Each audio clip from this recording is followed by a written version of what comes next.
Blog Talk All right. Radio.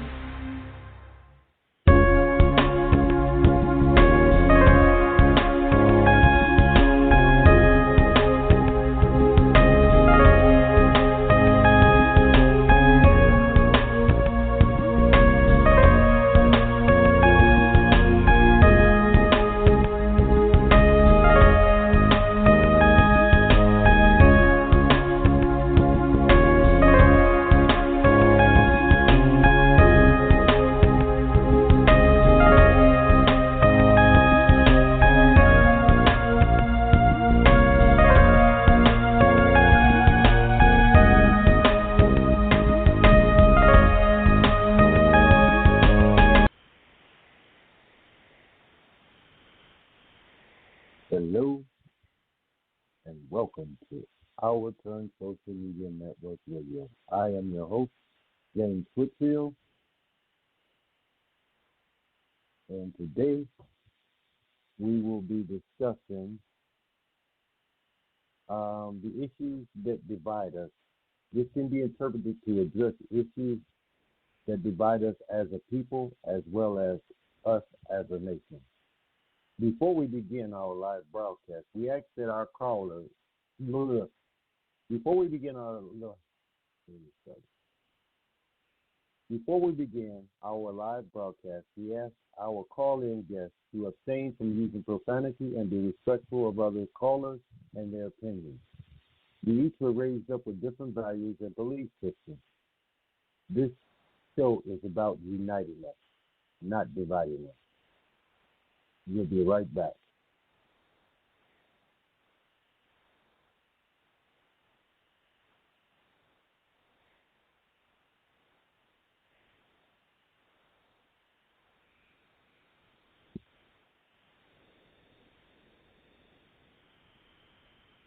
Okay, this is James Whitfield. I am back, and let us begin. We have a guest call in line. The number is 845, area code 845-277-9182. Once again, our guest call in line is area code 845-277-9182.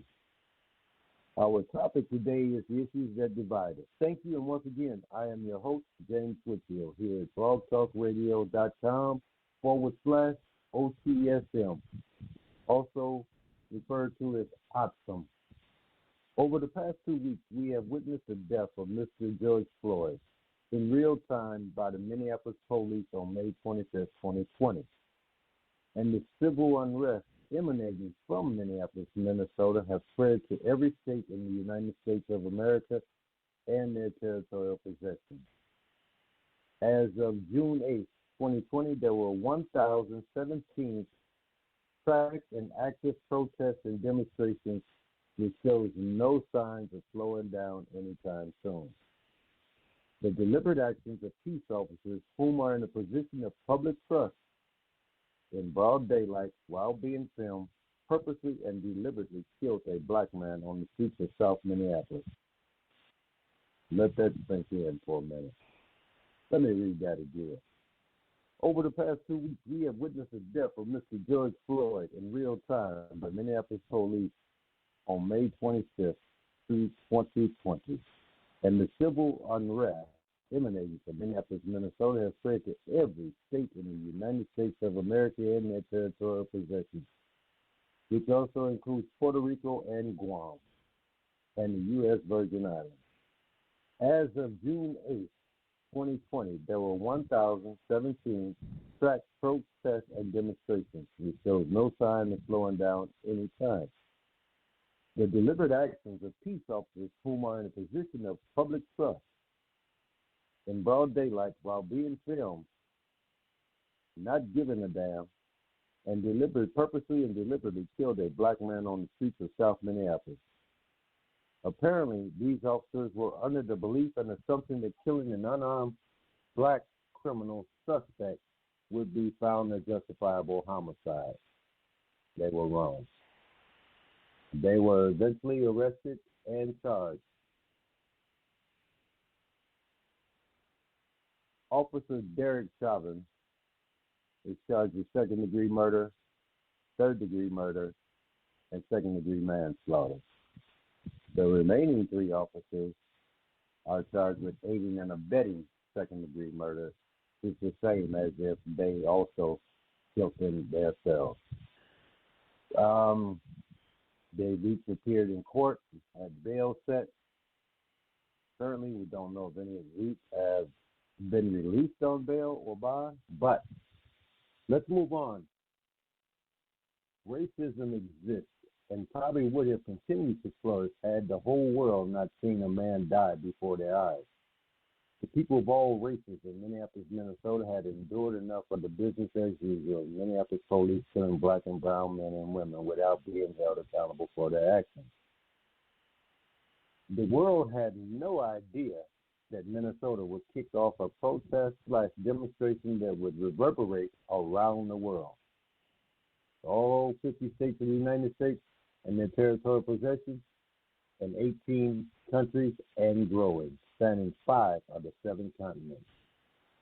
Now, in life, George Floyd's name may not have resounded around the world and be spoken in over 100 languages, but his death before our eyes is the catalyst for police reform, systemic changes, and accountability.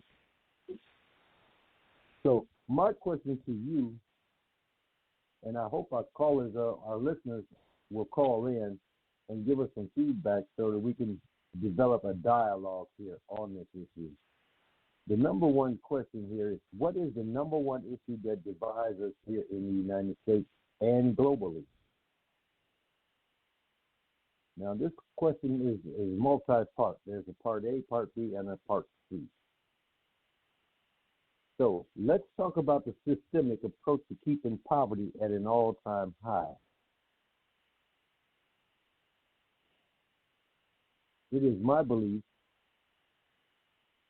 those in positions to generate wealth secretly share this amongst themselves. Use the rest of the world to generate that wealth by creating their products, their services. You know, is there any callers out there online? Let me see. Let me check here right now.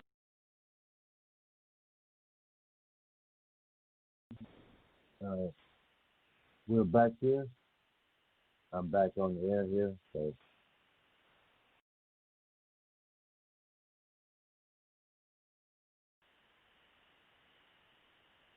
Okay. Sorry if you experienced a little bit of technical difficulty there. But, so what we're doing is we're trying to talk about racism and the various areas that it affects us in our daily lives.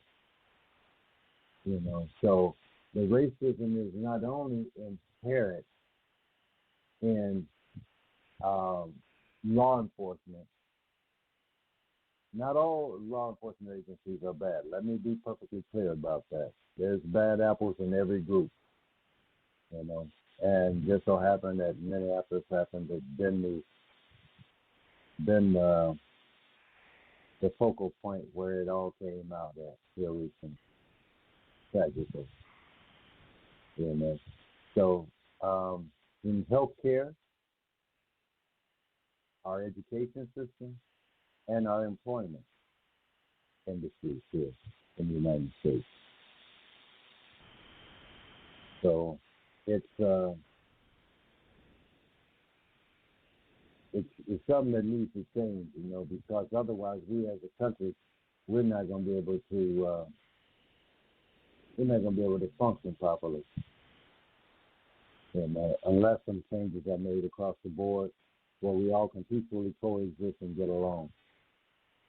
I know as hard as that may sounds easy enough and simple enough, but there's some people in this world that do not want to get along.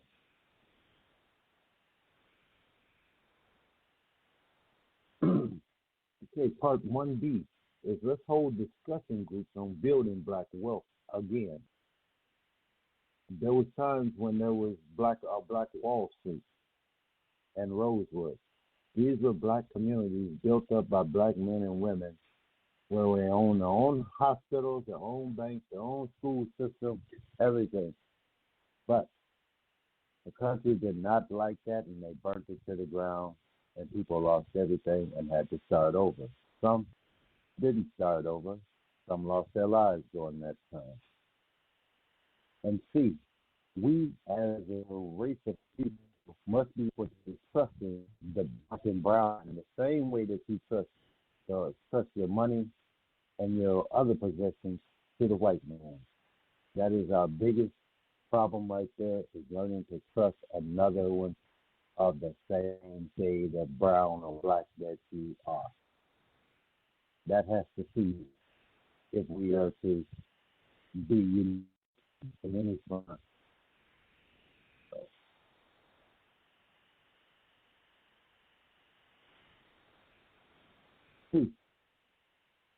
who is held accountable for own blatant value? A. Held accountable for pattern by ruling in favor of the officers involved in these killings? Or B. Should the mayor be held accountable for continuing to employ the county attorneys who make these favorable rulings for police-involved fatal shootings? Or C.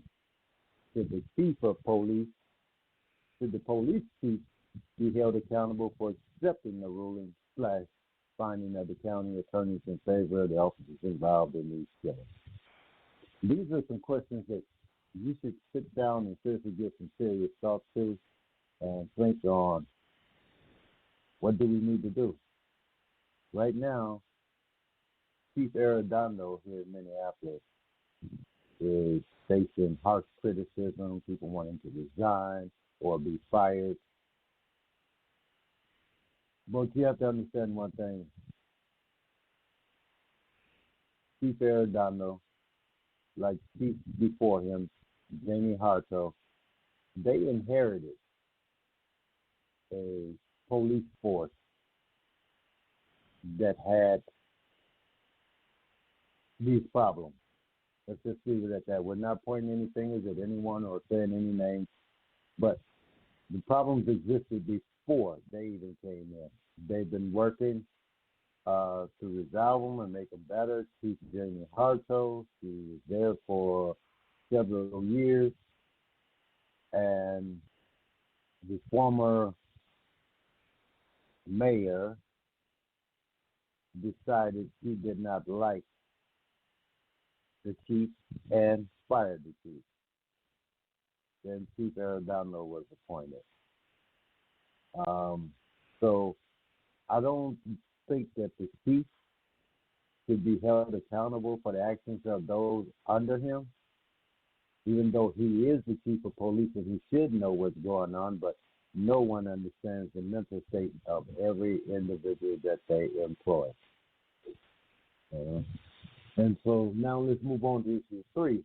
Are policing policies and practices updated to the 21st century methodologies and thinking, or do they rely upon outdated empirical data and studies?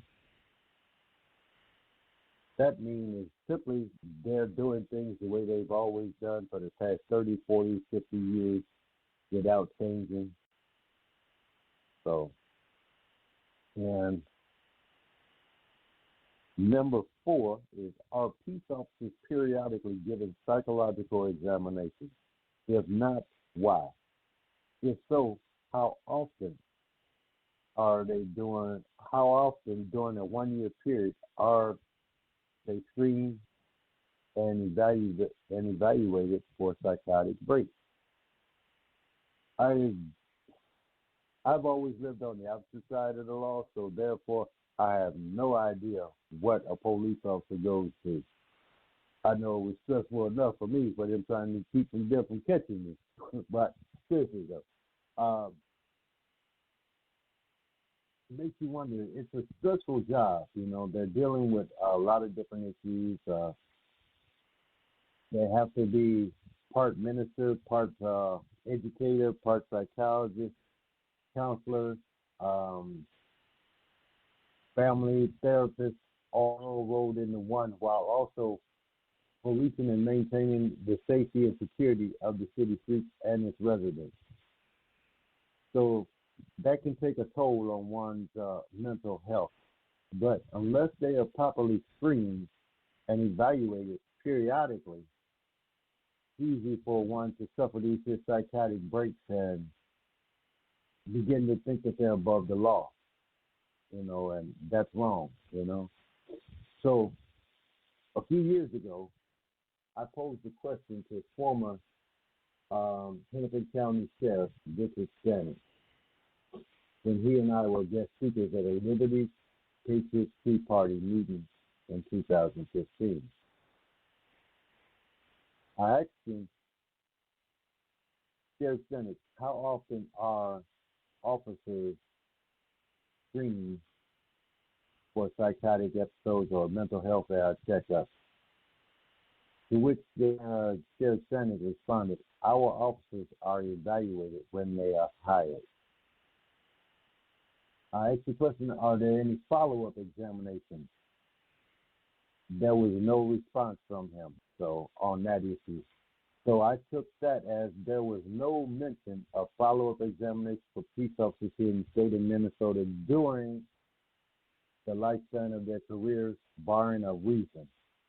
Let's say, for example, an officer involved shooting or altercation, then. But other than that, they're only evaluated at the Hennepin County Sheriff's Department per the conversation I had with Sheriff Stanton when they are hired. Is that same standard applied to the Minneapolis Police or any other police station across the country? The men and women who are hired to work as patrolmen, police officers, whatnot, peace officers, are they only evaluated for psychological breaks upon hire? So, and lastly, my question is, why are black and brown men targeted and being eliminated by law enforcement officials nationwide and abroad? This is a big problem here. People want to believe in community policing and the police force. They want to have that trust. But now it has gotten to the point where a person is afraid to call the law enforcement officers out of fear that something that can be handled so easily can end up turning out so badly. I am sure that the gentleman that had made that call regarding the alleged counterfeit $20 bill, which still has not shown up, for which Mr. Floyd lost his life, I'm sure that he hurt that. And he even mentioned that he regretted ever making that call. So, this should have been something that should have been handled so easily and so simply, and the country probably would eventually imploded. But that was the catalyst. When you see someone arrested or detained, as it were, and you see someone applying pressure to key points that cuts off blood flow and air circulation until that person is deceased right before your very eyes, what did you expect? Did you expect the people to just say, oh, that's just the police being the police? No. Once again, like I said, all police officers are not bad police officers. There's always a bad batch in every group, no matter whether you're on the right side of the law or the bad side of the law. There's always that one or two that's out there. So we can't hold the police at fault for this or blame them. Hello, caller, is you out there? All right, listening. All righty. Well, this is supposed to be a scheduled 2-hour radio broadcast.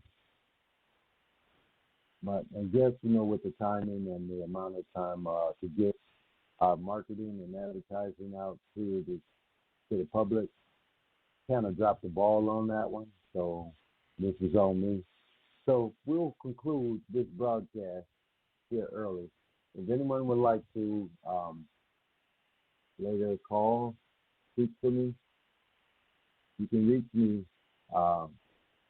via our email, which is otsmninc@gmail.com.